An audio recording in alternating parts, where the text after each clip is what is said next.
बेटा last lecture में हम लोगों ने डिस्कस किया था about the bubble point and due point, ठीक है। उसका पूरा कॉन्सेप्ट उम्मीद करते हैं समझा चुका होगा सभी को, ठीक है। तो उससे जो है रिलेटेड, ठीक है, एक तो न्यूमेरिकल कर लेते हैं, फिर उसके बाद हम सिलेबस को थोड़ा सा और आगे बढ़ाते हैं। तो चलिए न्यूमेरिकल करके देखते हैं, ठीक है, जो कि किसी न किसी तरीके से प्रेशर से रिलेटेड होता है, वही करेंगे। तो चलिए एक क्वेश्चन लिखेंगे अपना। सबसे पहले क्वेश्चन है कि a vessel of 15 litre, a vessel of 15 litre, 15 litre का क्या है, एक वेसल है, कंटेन H2 गैस है plus water vapour, H2 gas and water vapour, if its partial pressure, if its partial pressure, जो प्रेशर दिया हुआ है उसके अंदर कहता है 780 टॉर है, 780 टॉर, ओके है।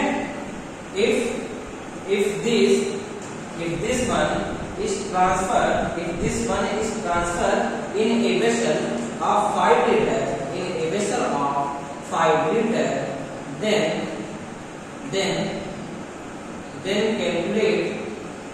calculate new vapor pressure, तो आपको ये बताना है कि नया जो वेपर प्रेशर होगा वो कितना होगा। इसको बेटा मैं ऐसे आपको समझा देता हूँ, ध्यान देंगे। सबसे पहले क्वेश्चन में क्या कह रहा है कि एक अपने पास कंटेनर है, इसमें क्या अपने पास जो है H2 प्लस क्या दिया हुआ है, H2O दिया हुआ है। आगे बात सुनिए, इसका जो वॉल्यूम कितना है वो 15 लीटर है और जो प्रेशर कितना है 780 टॉर है। आगे बात सुनिए, अब इसको मैंने क्या किया, एक दूसरे कंटेनर में शिफ्ट कर दिया, ठीक है। एक कंटेनर छोटा है, ये कितना है, इसका वॉल्यूम है कितना 5 लीटर है, ठीक है। अब कितना बताइए, यहाँ अगर यहाँ प्रेशर कितना है 780 है तो यहाँ पर कितना होगा, ठीक है। और क्वेश्चन में एक चीज मेंशन किया है कि वेपर प्रेशर ऑफ वाटर दिया हुआ कितना 50 टॉर, ठीक है। बताइए यहाँ पे इसको कैसे निकालेंगे, ठीक है, करके देखें। चलिए बेटा बात करें कि जब हम सबसे पहले एक करके सबसे पहले हम हाइड्रोजन को निकालने की कोशिश करेंगे, ठीक है। तो ये जो प्रेशर दिया हुआ है ये क्या है, ये टोटल प्रेशर है। अरे बस यहाँ पे H2 और H2O दोनों का जो प्रेशर है वो यहाँ पर दिया हुआ है, P कितना है 780, ठीक है। तो अगर हम बात करें प्रेशर किसका, H2 का अगर देखें तो partial pressure of H2 in second vessel, ठीक है। इसकी बात करें कि यहाँ से हम यहाँ ले जाएंगे, सिंपल बात है। अगर चलिए पहले फर्स्ट निकाल के देख लेते हैं, फर्स्ट वेसल में, तब मैं सेकंड के आप ले लेता हूँ, आसानी समझ में आएगा। फर्स्ट में ये बोल रहा है कि इसका वाटर कितना है 50, ठीक है। तो फर्स्ट वेसल में इसका कितना होगा, बेटा आसान है, कैसे निकालेंगे हम, 780 तो हो गया टोटल प्रेशर, क्या करेंगे माइनस कर देंगे कितना 50, तो क्या कितना क्या 730 टॉर आ जाएगा। आगे बात समझ में, ठीक है। ये यहाँ पर जब हम इसको बेटा यहाँ पर ट्रांसफर करेंगे, ठीक है, तो यहाँ पर ट्रांसफर करने अगर मैं बोलूँ कि partial pressure of H2 in second vessel, बात करें किसकी, सेकेंड वेसल की बात करें, दूसरे वेसल में कितना होगा। आगे बात में यहाँ से जब हम यहाँ पहुंचेंगे तो कितना होगा, तो क्या करेंगे अपन ने जो है फॉर्मूला लगाएंगे P1 क्या P2 फॉर्मूला लगा देंगे। P1 पहला प्रेशर कितना है, ठीक है, अपने पास यहाँ पर टोटल प्रेशर कितना आता है, अपने पास जो है यहाँ का प्रेशर पूछा गया है, टोटल प्रेशर में कितना है, केवल क्या रखेंगे, क्योंकि H2 भी पहले कितना देगा 730 इनटू कितना आ जाएगा 15 इक्वल टू कितना आ जाएगा, P2 पूछ रहा है, P2 को निकाल दिया, मल्टीप्लाई करके देखेंगे, यहाँ प्रेशर पूछा गया बता रहे हैं क्या, पहले P2 निकालेंगे, P2 इनटू कितना है 5, ठीक है। ये इधर आ गया 5 से कितना हो गया 15 और ये P2 इक्वल आ जाएगा आपका 0, 3 से हो गया आपका 92190, यानी बेटा यहाँ पर जो प्रेशर आया है ये कितना है 2190 क्या टॉर में दिया। मैंने आपको समझाया था कि वेपर प्रेशर की कभी हम क्या करते हैं, कभी भी हम अगर यूनिट इसमें है, अगर हम जी में है तो उसको उसमें रखेंगे, टॉर में है तो टॉर में रखेंगे, एटी में है तो एटी में रखेंगे। अब ये जो अपन ने प्रेशर, अच्छा यहाँ इस कंटेनर में अपन ने H2 के बारे में निकाला है, यहाँ से निकाला, यहाँ ले अरे सुने, तो क्या यहाँ पर केवल H2 के ही, क्या H2 की वजह से प्रेशर आएगा, ऐसा नहीं है। इसके साथ जब इसको शिफ्ट करेंगे इसमें वाटर वेपर भी हो जाएगा। यानी बेटा ये आपको जब आप क्वेश्चंस करेंगे उसमें आपके ऑप्शन में रहेगा, बेटा ये गलत है, ऐसा नहीं है। ये तो किसका मैंने निकाला, ये केवल H2 का निकाला है, अभी H2O का भी रहेगा। H2O का वेपर प्रेशर कितना है 50 टॉर, यानी कि अगर हम जो है प्रेशर की बात करेंगे, प्रेशर इन सेकंड कंटेनर, अब सेकंड कंटेनर की बात करेंगे, सेकंड कंटेनर में प्रेशर आएगा कितना जाएगा ये 2190 प्लस कितना हो जाएगा ये 50, इसका कितना रहेगा आएगा समझ में।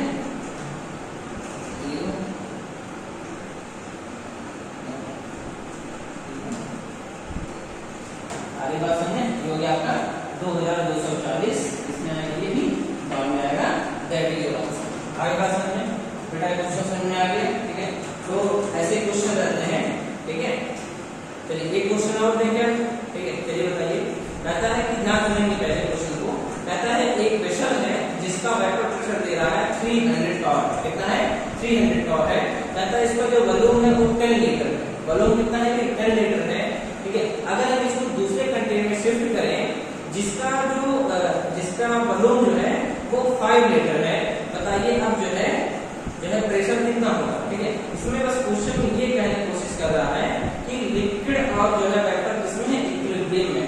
बेटा मैंने समझाया था कि लिक्विड और जो भी लिक्विड है और वेपर ये दोनों बेटा इक्विलिब्रियम में कहां से कहां पे रहते हैं, ये बबल पॉइंट से लेकर के कहां तक ड्यू पॉइंट के बीच में रहते हैं। और ये चीज जब भी रहेगा तो वेपर प्रेशर हमेशा क्या होता है कांस्टेंट होता है, तो ये चेंज नहीं होगा। यानी अगर स्टार्टिंग में 300 टॉर है 300 टॉर है तो वह आगे भी लास्ट में कितना रहेगा 300 टॉर ही रहेगा। इस केस में मैंने इसलिए थोड़ा सा चेंज किया क्योंकि बेटा यहाँ पर क्या है, यहाँ पर जो है वेपर प्रेशर जो भी है वो इक्विलिब्रियम में नहीं था, इस वजह से हमने ये किया था। तो ऐसे सॉल्व करना रहेगा, नहीं किया रहेगा तो मैं इस जनरल मेथड से इसको सॉल्व कर सकते हैं। क्लियर है इतनी बात, बढ़ा जाएगी। चलिए बेटा अब जो है आज हमने जो है अभी तक हम लोगों ने जो वेपर प्रेशर पढ़ रखा है तो हमने केवल एक प्योर लिक्विड का पढ़ा है, सही है। अगला किसका पढ़ा हमने प्योर लिक्विड का। आज हम लोग वेपर प्रेशर पढ़ेंगे किसका, सोल्यूशन का। किसी सोल्यूशन का वेपर प्रेशर कैसे निकला जाता है, लेकिन उसको समझने से पहले मैं एक चीज समझाना चाहता हूँ। इसको जो है हेडिंग बना के नोट कर लेंगे, टाइप्स ऑफ substances या कंपोनेंट लिख सकते हैं, substances on the basis of vapour pressure. Vapour pressure की बेसिस पे सब्सटेंसेस के टाइप की सब्सटेंसेस कितने टाइप के हो सकते हैं। बेटा अगर बात करेंगे वेपर प्रेशर की तो वेपर प्रेशर के बेसिस पे जो टेम्परेचर जो सब्सटेंसेस होते हैं वो क्या होते हैं डिफरेंट टाइप के होते हैं। तो अपने पास तो इस चैप्टर में तो दो ही रहेगा, एक जो पहला होता है वो है क्या वोलाटाइल सब्सटेंस, ठीक है। और दूसरा वाला कौन सा होता है नॉन वोलाटाइल। ये बार वर्ड आता है इस चैप्टर में, तो समझते हैं पहले कि ये वोलाटाइल और ये नॉन वोलाटाइल क्या होते हैं, ठीक है। वोलाटाइल सब्सटेंसेस यानी कि दो substances which having definite vapour pressure, ठीक है। लिखेंगे सभी दो substances which having definite vapour pressure, यानी कि ऐसे सब्सटेंसेस या ऐसे पदार्थ जिनमें क्या होता है या ऐसे कंपोनेंट जिनमें क्या होता है जिनके पास क्या होता है कुछ ना कुछ डिफिनिट वेपर प्रेशर, कुछ ना कुछ उनके पास वेपर प्रेशर होता है, तो उसे क्या कहते हैं वोलेटाइल सब्सटेंस कहा जाता है, ठीक है। नॉन वोलेटाइल क्या कहते हैं ऐसे सब्सटेंसेस जिनमें क्या होता है जिनमें वेपर प्रेशर क्या होता है वेपर प्रेशर 0 होता है, यानी इसमें कभी भी इनका जो भी प्रेशर है वो कभी भी 0 नहीं हो सकता, लेकिन इनके पास वेपर प्रेशर हमेशा क्या होता है 0 होता है, यानी कि जो वेपराइज ना हो सके उन्हें क्या कहते हैं नॉन वोलेटाइल। आगे बात समझे, ठीक है। बट अगर हम इसको जो है कंपटीशन लेवल तक ले जाए तो कंपटीशन में आपको जो समझाने की कोशिश करूंगा याद रखेंगे आप हमेशा जो है वोलाटाइल अपने इस चैप्टर में चाहे आप जो है बोर्ड से लेकर के आप आईआईटी से जाते हैं उसमें मैं कुछ एग्जांपल बताऊंगा, इन एग्जांपल्स को इनके मॉलिक्यूलर वेट को आप हमेशा याद रखिएगा, ठीक है। जैसे कौन से मोस्ट कॉमन में आते हैं H2O, water, methyl alcohol, C2H5OH, ethyl alcohol, benzene C6H6, C7H8 टॉलमेट। क्लियर है बेटा, ये जितने मैंने लिखे हैं इसी पर बेस्ड आपके क्वेश्चन बार-बार आते हैं, ठीक है। बस इतने ही आपको कॉमन आएंगे जो वोलेटाइल का। अब बात करेंगे नॉन वोलेटाइल, नॉन वोलेटाइल के एग्जांपल जो है बेटा इसमें आप क्या रखेंगे यूरिया, ग्लूकोज और इन सभी को जान ही रहे हैं, और उसके बाद जो है सुक्रोज को, ठीक है। यूरिया का फॉर्मूला जानते हैं NH2CuNH2 होता है, ग्लूकोज C6H12O6 होता है, और सुक्रोज क्या है, वही शुगर C12H22O11 होता है। इसका मॉलिक्यूलर वेट इतना याद रखने के लिए, इसका होता है 60, इसका 180 होता है, इसका कितना होता है 342 होता है। इससे आपको न्यूमेरिकल्स बेटा सॉल्व करने में क्या होता है, बहुत ही आसानी मिलती है, आपको याद करना है, लर्न करना है, ठीक है। लेकिन अगर मैं अपने जो है एक एक्सपीरियंस बताऊं, बेटा आप ये याद रखिए कि कोई भी सब्सटेंस ऐसा नहीं होता है कि जो नॉन वोलेटाइल हो। आगे बात समझे बेटा, नॉन वोलेटाइल ऐसा कोई सब्सटेंस नहीं जो नॉन वोलेटाइल होता है, ऐसा है ही नहीं। सारे के सारे सब्सटेंस किसके होते हैं, वोलेटाइल नेचर के होते हैं, टेंपरेचर और प्रेशर के बेस पे। आगे बात समझे, तो बात में जो है नॉन वोलेटाइल क्या है, तो एजम्पशन के लिए हम मान के चलेंगे इस चैप्टर में इस सॉलिड फॉर्म क्या कहेंगे, नॉन वोलेटाइल क्या कहेंगे। जो सॉलिड्स होते हैं उनको हम मान के चलेंगे कि वो क्या है, जो चीज सॉलिड है इस चैप्टर में उनको हम मान के चलेंगे कि वो किस नेचर के हैं, नॉन वोलेटाइल है, ठीक है। जैसे अब यूरिया है, देखा होगा सभी ने, खेतों में डालते हैं, छोटे छोटे होते हैं, चीनी के जैसे लगते हैं वो, ठीक है। वैसे जो है स्फेरिकल में होते हैं, ठीक है। और क्लियर है, ये यूरिया हो गया। और उसके बाद ग्लूकोज और शुगर की बात करेंगे, ये भी है नॉन वोलेटाइल है ना। नॉन वोलेटाइल यानी कि सिंपल सी बात है, जैसे आप चीनी के एक्सपेरिमेंट दे सकते हैं बेटा, अपन घर में चाय बनाते हैं, ठीक है। अपन ने क्या किया, एक कंटेनर लिया, अब कंटेनर के अंदर हमने क्या किया, ठीक है, चाय बनानी है तो अपन इसमें वाटर डाल दिया, मिल्क डाल दिया, ठीक है, उसका शुगर डाल दिया, वाटर मिल्क शुगर, ठीक है। उसके बाद जो है अपन ने जो है टी बैग में डाल दिया, ठीक है। अब आप एक बात बताइए बेटा, अगर हम इसको किसी चीज से ढक देते हैं, अगर हम इसको किसी चीज से ढक देंगे तो उठाओगे प्लेट के अंदर देखो यहाँ कुछ बूंदे दिखती है, ठीक है। क्या इन बूंदों में मिठास आती है क्या, कभी पी करके देखना, इसमें मिठास नहीं आती है, इसमें किसी तरह की स्वीटनेस नहीं होती है। सिंपल सी बात है, तो आप शुगर ऐड करते हैं बेटा, और क्या है, वह एक नॉन वोलेटाइल सब्सटेंस है। नॉन वोलेटाइल जिसका वेपर ना बने, अगर बेटा इसका वेपर बनने लगता तो शुगर भी क्या होती, ऊपर जाती, ठीक है। वेपर के साथ वेपर बनता तो वेपर के साथ यहाँ पर चिपक करके क्या होती, कंडेंस होती बात में, हमारे पास इवेपोरेशन होता, फिर कंडेंसेशन होता। तो हमको ये जो वाटर में यहाँ को कैसा लगता है, मीठा लगता है। यानी सिंपल सी बात है, हम किसी चीज को डाल दे, गर्म कर रहे हैं, अगर उसके वेपर में क्या आ रहा है, अगर वेपर में वो चीज चली जा रही है तो क्या है, वोलेटाइल है, और नहीं जा रही है, ठीक है, नॉन वोलेटाइल है। लेकिन समझने के लिए इजेक्शन के लिए हम इस चैप्टर में मान करेंगे कि सॉलिड जो है ना वो कैसा है, they are the non volatile in nature. इतनी बात समझ में आ गई है, ठीक है। वोलेटाइल और नॉन वोलेटाइल, इसके सारे एग्जांपल इतने इससे ज्यादा याद नहीं होते। आगे बात समझिए, क्लियर है ये। चलिए बेटा अब मैं थोड़ा सा इसको जो है आगे बढ़ाता हूँ, चलिए थोड़ा देखते हैं। अब हम लोग बात करेंगे बेटा, अभी तक हम लोग जितना भी वेपर प्रेशर समझे हैं तो इसका समझे, एक प्योर लिक्विड का समझे हैं। आज हम लोग समझेंगे vapour pressure of any solution. आज हम किसी सॉल्यूशन के वेपर प्रेशर को समझेंगे, ठीक है बेटा। सॉल्यूशन का मतलब, जैसे मैंने सॉल्यूशन लिखा तो दिमाग में आपके क्या आना चाहिए कि सर ने अगर सॉल्यूशन बोला है तो सॉल्यूशन का मतलब बेटा सिंपल सी बात है, अगर सर ने सॉल्यूशन यानी रियल बोल दिया, इसमें सिंपल सी बात है क्या होते हैं, दो कंपोनेंट आएंगे, ठीक है। एक कौन हो गया, एक हो गया आपका सॉल्यूट और दूसरा क्या हो गया, सॉल्वेंट।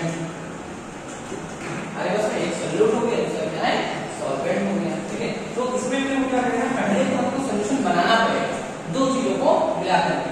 तो हम सपोज कर लेते हैं, एग्जांपल करते हैं एक तरह का, कि अपने पास क्या था कि यहाँ पर एक, जैसे स्टार्टिंग में मतलब यहाँ पर अपने पास प्योर लिक्विड ए था, ठीक है। ये लिक्विड यहाँ पर रख दिया, ठीक है, सिंपल सी बात है। आफ्टर सम टाइम अगर ये क्या है, अगर मैं इसको ऐसे करके पैक कर देता हूँ, यहाँ पर क्या होगी, यहाँ पर भी यही होगा, और यहाँ पर जो वेपर बनेगा वो भी क्या होगा, प्रेशर लगाएगा। यहाँ पर जो आएंगे वो क्या होगा, इवेपोरेशन होगा इनका, और इनका क्या होगा, कंडेंसेशन होगा। और बाद में कब तक चलता रहेगा, जब तक लिक्विड और वेपर बेटा इक्विलिब्रियम में रहेंगे। और ये कब तक रहेंगे, कब तक रहते हैं, बबल पॉइंट से ड्यू पॉइंट के बीच में। इतना समझ चुके हैं सभी, ठीक है। तो अगर हम यहाँ पर जो प्रेशर है तो इसको क्या लिखते हैं, P नॉट A। बेटा मैं बार बार समझाया हूँ कि हम नॉट वर्ड का यूज उसी लिए करेंगे, उसी सॉल्यूशन के लिए कर सकते हैं, जब उसी लिक्विड की करेंगे जो प्योर होगा। तो सॉल्यूशन तो बेटा प्योर हो ही नहीं सकता, क्योंकि इसमें दो चीजों का मिक्सअप होता है। जो प्योर हो, यानी इसमें अगर A है तो सिर्फ यही रहना चाहिए। हम लिख सकते हैं कि क्या है, कि वेपर प्रेशर करेंगे, वेपर प्रेशर या partial pressure of solution A, लिख दिया P नॉट, ठीक है। अगर मैंने क्या किया, बाहर से इसमें, ठीक है, एक कंपोनेंट डाल दिया मैंने बी, एक बी डाल दिया, बस सिंपलिसिटी के लिए बार बार नहीं बताऊंगा, अभी बता देता हूं बेटा। पूरे चैप्टर में याद रखिए, पूरे चैप्टर में जहां जहां पर सॉल्यूट रहेगा, सॉल्यूट को हम बार बार बी मानेंगे और सॉल्वेंट को हमेशा ए मानते चलेंगे। सॉल्यूट बी, सॉल्वेंट ए। एक बात बताओ, पूरे चैप्टर में चलता रहेगा। अब हमने क्या किया, बी को ऐड किया, यहां पर क्या किया, बी को ऐड किया। अब जैसे हमने यहां पे बी को ऐड किया तो सिंपल सी बात है, क्या होगा, सिंपल सी बात है, यहां पर क्या हो जाएगा, यहाँ पर अब क्या हम प्योर लिक्विड कहेंगे, नहीं, अब क्या कहेंगे, अब हम कहेंगे सॉल्यूशन। किसका सॉल्यूशन, A प्लस B का, यानी कि इसमें A भी है और इसके अंदर क्या है, अब इसके अंदर यहाँ पर A है और साथ में A के साथ साथ A के भी है और B थोड़ा छोटा B भी है। आ रही बात समझ में, ठीक है। सरफेस पे बात कर ले तो सरफेस पे क्या रहेगा, A B यहाँ पर भी रहेंगे, क्या इतनी बात समझ आती है। ये भी क्यों होंगे, वेपराइज होते हैं, ये तो वेपराइज हो रहा है, ठीक है। अब यहाँ पे मैं आपको कुछ समझाना चाहता हूँ, ठीक है बेटा। ये जो हम बी मिला रहे हैं, अपने को vapour pressure of any solution 2 type में पढ़ने पड़ते हैं, इसलिए इसमें कितने केस आएंगे, 2 केस आते हैं। केस नंबर फर्स्ट सबसे पहले मैं पढ़ाऊंगा, सबसे पहला केस नंबर फर्स्ट, इसी के अंदर जो है एंड डाल देंगे केस नंबर फर्स्ट, ठीक है। Vapour pressure of any solution, ठीक है, किसी विलयन का वाष्प दाब, ठीक है। उसमें सबसे पहला केस फर्स्ट लिखेंगे। केस फर्स्ट में क्या रहेगा, सबसे पहला कि इफ यदि liquid B becomes non volatile, बेटा NV लिख जाएगा, NV become non volatile in nature, यानी कि बेटा अपन ने जो बी मिलाया है वो जो है वो कभी भी वेपर में नहीं आएगा। अगली बात समझ में, यानी कि ये तो वेपराइज हो जाएंगे लेकिन इनका वेपराइजेशन नहीं होगा। आगे बात सुनिए, यानी वेपराइजेशन नहीं होगा। अब यहाँ पे जो वेपर बनेंगे बेटा, इसमें क्या रहेगा, ओनली ए तो रहेगा, यहाँ वेपर बनेगा तो वेपराइज कौन हो सकता है, ए, यानी यहाँ पर कौन रहेगा, केवल एक ही तो पार्ट प्लेस करेंगे। आगे बात सुनिए, अगली बार में फिर से जो है यहाँ प्रेशर डालेंगे। मेरा यहाँ पे क्वेश्चन, और ये प्रेशर फिर से जो सरफेस पे डालेंगे, इस प्रेशर को क्या करते हैं, वेपर प्रेशर, लेकिन हम इसको किस यूनिट करेंगे, PA से। यहाँ किस यूनिट किया था हमने, यहाँ नोट किया था P0A से, यहाँ किस यूनिट कर रहे हैं, PA से। क्यों, क्योंकि बेटा अब ये क्या है, इम्प्योर है, ये पूरा प्योर नहीं है, ये अब मिक्सचर है एक टाइप का। क्या इतनी बात समझ आ गई, ठीक है बेटा। अब मैं आपसे ये क्वेश्चन करता हूँ, बताइए P0A डालेंगे या PA डालेंगे, क्या लगता है, P0A और PA में से कौन ज्यादा होगा, बेटा ऑफकोर्स सिंपल सी बात है, P0A क्या होगा, ज्यादा होगा एज कंपेयर टू PA के। ऐसा क्यों है सर, ठीक है, सिंपल सी बात है बेटा। अच्छा मैं ये कहता हूँ आपसे कि जो लिक्विड जो बी के मॉलिक्यूल्स हैं, क्या ये इक्वेशन को कम नहीं करेंगे। सपोज करिए बेटा, अगर मैं इस बी को हटा करके यहाँ पर ए रख दूं, देखिए इक्वेशन क्या होगा, और बढ़ जाएगा। और जब जितनी जगह ये कवर करेंगे बी वाले, उतनी जगह से इक्वेशन को क्या करेंगे, ये बार-बार स्टॉप करेंगे, रुकेंगे यहाँ की इक्वेशन को। आगे बस में जिससे वेपर प्रेशर क्या होता है, कम होने लगता है, तो वही वेपर प्रेशर कितना कम होगा, यही सब चीजें हमको क्या करना है, कैलकुलेट करना होता है। यही सब ये पेपर्स में दिए जाते हैं कि अगर पहले प्रेशर कितना था, हमने जो है जो प्रॉब्लम्स करेंगे, किस तरह क्वेश्चन आते हैं, क्वेश्चन इस तरह के बनते हैं कि अगर कोई प्योर लिक्विड था, उसमें हमने क्या किया, नॉर्मल गैस डाल दिया, पहले उसका वेपर प्रेशर इतना था, अब बताइए वेपर प्रेशर कितना होगा, या कितना वेपर प्रेशर था, उसमें जो है बाद में इतना वेपर प्रेशर हो गया, तो हमने इसका थोड़ा अमाउंट मिला है। अरे बस इसी पे क्वेश्चन को घुमा करके आते रहता है। सबसे पहले क्वेश्चन में करवा दूंगा बेटा, क्या इसमें कैलकुलेशन समझ में कैलकुलेट करना क्या है, P0A ज्यादा होगा, P से समझ में आ गया, वेपर प्रेशर ज्यादा होगा, ना पूरे एक ही बार वेपर कर रहे थे, यहाँ पे क्या हो रहा था, बी की वजह से वेपर इवैपोरेशन कम होगा, जिससे वेपर प्रेशर कम हो जाएगा, यानी कि ये क्या होगा, P0A से बेटा कम होगा। ये बात समझ आ गई है, ठीक है।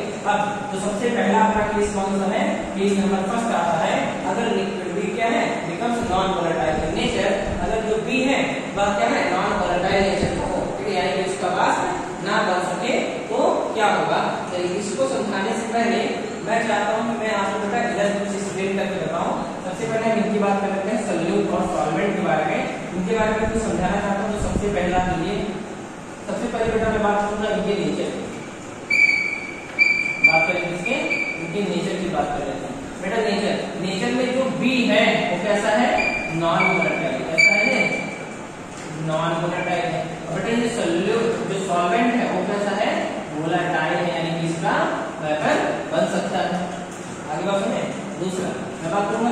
स्टेट की, टीएस लिखा हूं सॉल्वेंट में। फिजिकल स्टेट, बेटा फिजिकल स्टेट की बात करेंगे तो हमने क्या बोला था, जो नॉन वोलेटाइल, अगर सॉल्यूट हमने क्या मान लिख रहे हैं इसमें, तो स्पष्ट की बात कर रहा हूं, तो क्या है नॉन वोलेटाइल, नॉन वोलेटाइल है तो इसकी फिजिकल स्टेट कैसे होगी, सिंपल सी बात है कैसे रहेगी, सॉलिड स्टेट रहेगा। अभी मैंने समझाया कि नॉन वोलेटाइल को माना जाएगा, सॉलिड को माना जाएगा सॉलिड, ठीक है। अब ये किसमें अपना लिक्विड में है, आई बात समझे, ये है। बात करेंगे sir vapour pressure, vapour pressure क्या होगा, ठीक है बेटा वेपर प्रेशर की बात करें, वेपर प्रेशर सिंपल सा है सॉल्यूट कैसा नॉन वोलेटाइल, बेटा जिसका वेपर ही नहीं बनेगा उसका वेपर प्रेशर कितना होगा बेटा 0। आगे बात समझे, इसकी बात करेंगे प्योर रहेगा तो कितना है P नॉट है, और जब मिला देंगे तो ये हो जाएगा, एक देगा एक कैलकुलेट करेंगे अपन, टेक्निक में समझते हैं नेचर हो गया ये बात करेंगे मोल्स की, जब मोल्स की बात की जाएगी, ठीक है मोल्स, तो ये क्या है सॉल्यूट के मोल को किस रिलेट करते हैं NB से। आगे बात समझे, सॉल्वेंट के मोल को किस रिलेट करेंगे NA से, इतनी बात समझ आती है। देखो मोल कैसे निकालते हैं, ग्राम वेट ऑन करेंगे मॉलिक्यूलर वेट या मोलर मास लिखेंगे, इतना समझ आ गया। मोल्स के बाद बात करते हैं किसका, मोल फ्रैक्शन x की, ठीक है मोल फ्रैक्शन कैसे निकालते हैं, ठीक है इसीलिए मैं सारी कैलकुलेशन बेटा यहाँ पर इसलिए बता रहा हूँ कि ये जो मैं आपको पॉइंट समझाने की कोशिश कर रहा हूँ, ये स्टार्ट अभी पर केस स्टडी नहीं की है, अभी मैं केवल आपको सॉल्यूट और क्या समझा रहा हूँ, मैं भी बता रहा हूँ कि अगर हम वेपर प्रेशर सॉल्यूशन का निकालना चाहते हैं, ठीक है तो उसमें अगर जो लिक्विड भी है वो अगर नॉन वोलेटाइल नेचर का हो तो क्या क्या केसेस हो सकते हैं, कितने टाइप के क्वेश्चन हो सकते हैं, बहुत सी चीजें अपन यहाँ से कैलकुलेट कर लेते हैं, ठीक है। तो बात करेंगे मोल फ्रैक्शन, मोल फ्रैक्शन आप कैसे निकालते हैं, मोल फ्रैक्शन उसके मोल बटे टोटल मोल, नहीं मोल फ्रैक्शन आपको अगर मोल फ्रैक्शन B का निकालना हो तो हो जाएगा उसके मोल यानी कि NB अपॉन Na प्लस क्या हो जाएगा NB हो जाएगा। आगे बात सुने, अब मोल फ्रैक्शन निकालना है किसका A का, तो उसके मोल क्या हो जाएंगे Na अपॉन टोटल मोल क्या हो जाएगा Na प्लस NB। कितनी बात समझ आती है, क्लियर है, इसको जो है नोट कर लेंगे, फिर मैं इसको जो है थोड़ा सा आगे बताता हूँ, स्टॉप करके ऐसे शॉर्ट करके नोट कर सकते हैं, ठीक है बढ़ाते हैं आगे इसको। चलिए बेटा ये समझा ठीक है, बेसिक स्टडी करने के लिए अपने को जो है थोड़ा सा और आगे चलना पड़ेगा, इतना समझ में आया होगा सभी को, चलो ठीक है। अब थोड़ा सा आगे बढ़ाते हैं, ठीक है तो ये देखेंगे कि कितनी कमी आएगी या कितना क्या होगा, ठीक है। अब बात करेंगे इसकी केस स्टडी की, ठीक है तो जब हम नॉन वोलेटाइल सॉल्यूट डालेंगे तो सिंपल सी बात है वेपर प्रेशर क्या हो जाएगा, कम हो जाएगा, ठीक है। तो इस चीज के लिए, इस चीज को एक्सप्लेन करने के लिए एक रूल बनाया गया, उसका नाम था राउल्ट्स लॉ, नियम क्या था, राउल्ट का नियम, ठीक है RAOULTS, राउल्ट्स लॉ, राउल्ट का नियम।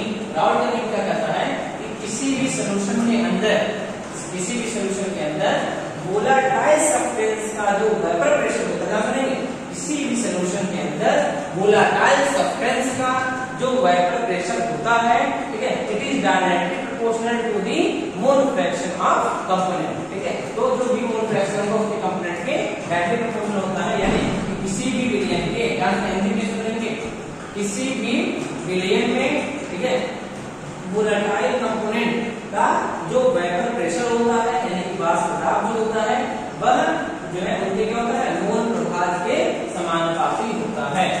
इतनी बात समझ आ गई, राउल्ट का नियम, ठीक है लिख देता हूं, दी vapour pressure of volatile substance या कंपोनेंट लिख सकते हैं in any solution is directly proportional, बात लगा दे रहा हूं, अल्फा नहीं समझेंगे डिग्री आपकी क्वेश्चन हो जाएगा, आगे बढ़ाएंगे, ठीक है is directly proportional to the mole fraction, याद रहेगा, क्लियर है ये, ठीक। अब मोल फ्रैक्शन आप जो कंपोनेंट है उसी का, तो अभी हमने क्या देखा कि वेपर प्रेशर मिलाने के बाद की स्टडी करने जा रहे हैं, तो वेपर प्रेशर मिलाने के बाद कितना था बेटा P1, ये डायरेक्टली होगी इसके इसी के मोल फ्रैक्शन की यानी कि x1 इसको ऐसे बोलता हूं x1 बेटा डायरेक्टली का सारा डायरेक्ट क्या हो जाएगा P1 इक्वल टू क्या हो जाएगा K इनटू क्या हो जाएगा x1।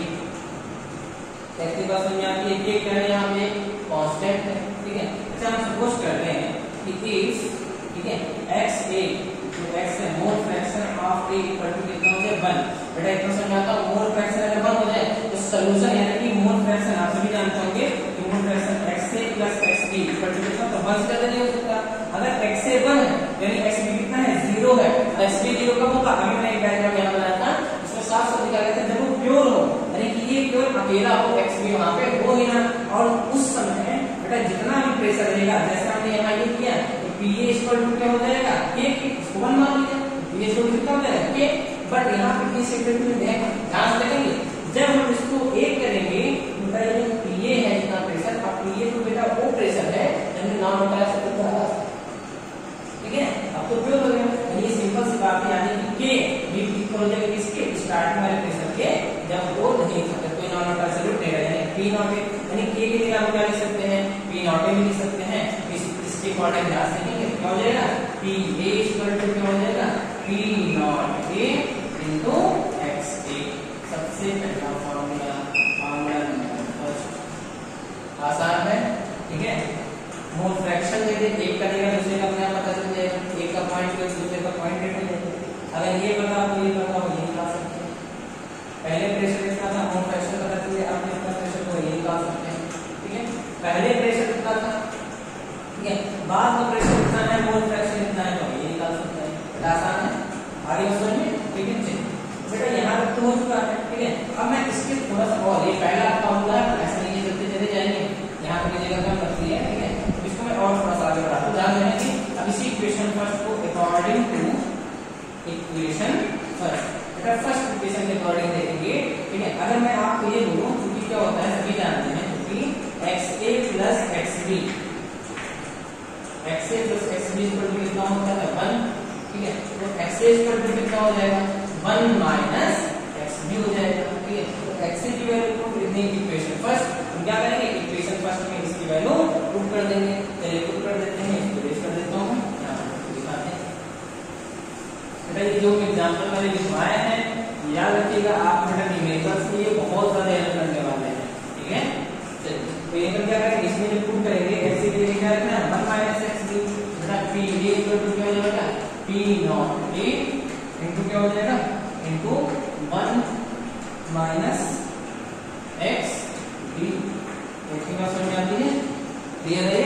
अगर इसमें पावर आगे करते हैं इसको सॉल्व करते हैं ये इक्वल टू हो जाएगा P नॉट a, ठीक है। अब इसको क्या मल्टीप्लाई करेंगे इसमें तो हो जाएगा माइनस का P नॉट a, आगे ओपन है P नॉट a को मल्टीप्लाई कर देंगे तो कितना हो जाएगा ये माइनस का P नॉट a, ठीक है। माइनस कितना हो जाएगा P naught a into xb हो जाएगा, आगे बात समझ में। अब क्या करेंगे इस डेरिवेशन को अपन जो है पूरा करके एक नया फॉर्मूला निकालेंगे, चलिए डेरिवेशन को आगे बढ़ाते हैं, ठीक है। अगर मैं आपसे ये कहूं, ठीक है, ये जो हमने लिख रखा है, ठीक, इसमें अगर अपन क्या करें माइनस से चाहे मल्टीप्लाई कर दें या इसको हम इधर लेते हैं, ठीक है। अगर हम इसको इधर लाएंगे तो ये माइनस से 3 प्लस में चला जाएगा तो कितना हो जाएगा P नॉट a, ये माइनस इधर जाएगा तो प्लस में, ठीक है। या फिर अपन ऐसा कर सकते हैं, चलिए इसको अगर हम यहाँ माइनस से मल्टीप्लाई कर दें, ठीक है, तो ये माइनस ये किसमें हो जाएगा प्लस और ये किसमें हो जाएगा माइनस से मल्टीप्लाई माइनस माइनस ये माइनस ये प्लस हो जाएगा, ठीक है। अगर हम इसको इधर लाएंगे तो P नॉट a ये माइनस हो गया Pa इक्वल टू कितना हो जाएगा P naught a into xb। क्या समझाता है ये जो अभी फार्मूला आया है ये अपना फिर से फार्मूला है, मैं इसको रखता हूं इक्वेशन नंबर 2। जानते बेटा ये क्यों बनाया मैंने, ध्यान से समझेंगे इसको। बेटा ये मैंने इसलिए बनाया है क्योंकि ये P naught a minus Pa है and this is called as lowering in vapour pressure, इसे क्या कहते हैं लोअरिंग वेपर प्रेशर, और शॉर्ट में इसको हम पढ़ेंगे LVP। क्या पढ़ेंगे इसको LVP। P naught a minus Pa क्या है LVP lowering in vapour pressure, आगे बात समझे, ठीक है। यानी पहले प्रेशर कितना था और बाद में कितना होगा, इन दोनों को बेटा माइनस करेंगे तो क्या आएगा lowering in vapour pressure. Relative निकालना है तो क्या करेंगे बस कुछ नहीं, बस इसको इधर कर देंगे तो क्या हो जाएगा P naught a minus Pa कौन हो जाएगा P naught a equal to कितना हो जाएगा मोल फ्रैक्शन ऑफ B। अब ये एक नया फार्मूला आ गया, ठीक है, ये हो गया इक्वेशन नंबर 3। अब ये जो देख रहे हैं आप P naught a minus Pa upon P naught a यानी कि पूरे के रिलेटिव में निकाला गया है ये, ठीक है। यानी कि इसे ही कहते हैं रिलेटिव, इसे क्या कहते हैं, relative lowering in vapour pressure, ठीक है, वाष्प दाब में आपेक्षिक अवनमन, ठीक है, ये क्या होता है, वाष्प दाब में अवनमन, ठीक है, relative lowering in vapour pressure, हम क्या कहेंगे RLVP कहा जाएगा। बेटा बहुत ज्यादा इंपॉर्टेंट है। आगे बात समझे, ये जो अपना टॉपिक है ये अपने पास क्या है, बहुत ही ज्यादा इंपॉर्टेंट है। ये अपना जो है LVP और ये क्या है RLVP, इसके जो है दो मेरे पास फॉर्मूले आ चुके हैं, ठीक है, और सभी जानते हैं। इसको थोड़ा सा मैं और आगे ले चलता हूँ। बेटा ये बहुत बड़ी मिस्टेक होती है यहाँ पे। अगर मैं बात करूँ मोल फ्रैक्शन, क्या है मोल फ्रैक्शन ऑफ बी जो है, मोल फ्रैक्शन ऑफ बी क्या हो जाएगा, ठीक है, तो उसके मोल कौन चलेगा, टोटल मोल यानी कि Na प्लस Nb। अभी से सॉल्यूट सॉल्वेंट करके पूरा लिखवाया था। मोल फ्रैक्शन अभी किसके होगा, उसके बटे टोटल करके। तो क्या हम यहाँ लिख सकते हैं, इसको मैं और डायरेक्ट ड्राइव करता हूँ आगे, ठीक है, तो क्या हो जाएगा ये P naught A minus P upon P naught A, हम क्या यहाँ क्या लिख सकते हैं Nb upon Na plus Nb। कितनी बात समझ आती है बेटा, इसको मैं पलट देता हूँ, इसको इन दोनों को क्या करते हैं ऊपर कर देते हैं, तो ये हो जाएगा P naught A upon P naught A minus P, ठीक है, इक्वल टू कितना हो जाएगा Na प्लस Nb अपॉन क्या हो जाएगा Nb। दोनों इक्वेशन जो बनी है इसमें मैं क्या करता हूँ माइनस 1 से मल्टीप्लाई कर देता हूँ, ठीक है, दोनों में माइनस 1 कर दिया, यहाँ माइनस 1 करेंगे मल्टीप्लाई कर देंगे तो कितना हो जाएगा P नॉट A, कितना ये माइनस 1 मल्टीप्लाई हुआ कितना P naught A minus minus कितना चलेगा प्लस PA अपॉन कितना रहेगा P naught A minus P। इसी तरह इधर भी देखते हैं, ये क्या रहेगा Na प्लस Nb मल्टीप्लाई हो गया अपॉन कितना हो जाएगा ये माइनस Nb अपॉन कितना हो जाएगा ये Nb। ध्यान देंगे यहाँ पे P नॉट A से P नॉट A कैंसिल और यहाँ से Na से Nb कैंसिल, जो बचा है बेटा उसको फिर से जैसे पहले उल्टा किया फिर से उल्टा करें तो क्या जाएगा P naught A minus PA upon क्या बचा यहाँ पे PA इक्वल टू क्या हो जाएगा Nb अपॉन Na। ध्यान देंगे ये अपने पास एक नया फॉर्मूला आ गया, मान लो इक्वेशन नंबर ये 4 देख सकते हैं, एक नया फॉर्मूला, ठीक है। बेटा कुछ लोग ऐसा लिखते हैं, ठीक है, यहाँ पर क्या है इस चीज को, ये जो थर्ड इक्वेशन है इससे फोर्थ इक्वेशन में पहुंचने का उनका ट्रिक क्या होता है, तो क्या करते हैं यहाँ पे Na Nb upon Na plus Nb करते हैं, फिर क्या करेंगे क्या वेरी डायरेक्ट सॉल्यूशन। अगर वेरी डायरेक्ट सॉल्यूशन है तो क्या होगा, सिंपल सी बात है, अगर वेरी डायरेक्ट सॉल्यूशन है तो Nb जो होगा वो बहुत ही ज्यादा लेस होगा एज कंपेयर टू Na, क्योंकि A क्या है, A मैंने स्टार्टिंग बोल दिया था, A जहां पर क्या है सॉल्वेंट है और B क्या है सोल्यूट, यानी सोल्यूट के अमाउंट सॉल्वेंट में कम होंगे तो इसको डायरेक्ट स्किप कर देते हैं। क्या करेंगे Nb को क्या करेंगे बेटा स्किप कर देंगे, डायरेक्ट यहाँ पे Na लिख देते हैं। बेटा आप दोनों फॉर्मूला मेंशन करिए, बहुत बड़ा मिस्टेक है यहाँ पे, ठीक है, इन दोनों को वहां पे देखा जाएगा, ठीक है, जैसा कुछ लिखनी है या नोट कीजिए। बेटा ये क्या है, यहाँ पे ये जो है क्या है डिनोमिनेटर में क्या है P नॉट A है, आगे बात समझे, और यहाँ देखिए ये क्या है ये है, बेटा दोनों में अंतर होता है, तो P नॉट A क्या है प्योर जो लिक्विड होगा, प्योर लिक्विड A का वेपर प्रेशर है, और ये क्या है ये क्या है जब हम कोई नॉन वेपर सॉल्यूट ऐड कर देंगे उसके बाद जो आता है ये उसका प्रेशर। आगे बात समझे, ठीक है, तो ये अपने पास फॉर्मूले हो गए, ठीक है, इसी से मिलते जुलते आते हैं, बार बार क्वेश्चन किए जाते हैं, तो ये अपना यहाँ तक हो गया, ठीक है। आगे बात समझ में, चलिए अपन एक जो है इसी का में केस नंबर फर्स्ट पे चल रहा है, ठीक, केस नंबर सेकंड समझ नहीं गए होंगे, केस नंबर सेकंड अंतर भी करेंगे जब क्या होगा, जब दोनों के दोनों क्या होगा, जब दोनों के दोनों जो कंपोनेंट्स होते हैं अगर लिक्विड भी जो अपने डाला है वो भी क्या है उलट डायरेक्शन हो जाए, ठीक है। चलिए अब इसको आगे देखते हैं। अगर हम बात करें बेटा ग्राफ व्यू इसके बीच में आप देखें उनकी बुक्स में कि इस चैप्टर में बार बार ये जो वेपर प्रेशर और मोल फ्रैक्शन के बीच का अगर हम जो है ग्राफ खींचने की कोशिश करते हैं, यहाँ पर दो लाइनें बार बार दिखती है। बेटा ये जो दो लाइनें दिखती हैं इसके पीछे रीजन, ठीक है।